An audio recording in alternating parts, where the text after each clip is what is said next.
ఒకప్పుడు పచ్చని పచ్చిక బయళ్లలో రూబీ అనే కుందేలు, తాబేళ్ల కుటుంబం ఉండేవి.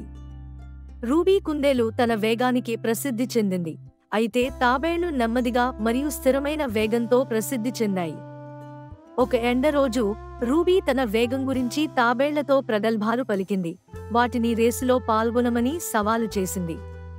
తాబేళ్లు తమ దృఢ నిశ్చయంపై నమ్మకంతో రూబీని ఆశ్చర్యపరిచేలా సవాలును స్వీకరించాయి. తాబేళ్లను చాలా వెనుకకు వదిలి రూబీ ముందుకు వెళ్లడంతో రేసు ప్రారంభమైంది. తన విజయంపై నమ్మకంతో రూబీ రేసు మధ్యలో నీడ ఉన్న చెట్టు కింద నిద్రపోవాలని నిర్ణయించుకుంది. తనకు చాలా సమయం మిగిలి ఉందని నమ్మాడు. ఇంతలో తాబేళ్లు క్రమంగా ముందుకు సాగుతున్నాయి.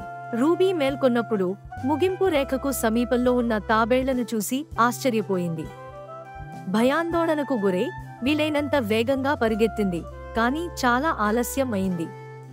తాబేళ్లు తమ పట్టుదల మరియు స్థిరత్వంతో రూబీ కంటే ముందు ముగింపు రేఖను దాటాయి. సిగ్గుతో మరియు వినయంగా రూబీ సహనం మరియు సంకల్పం యొక్క విలువ గురించి ఒక ముఖ్యమైన పాఠాన్ని నేర్చుకుంది.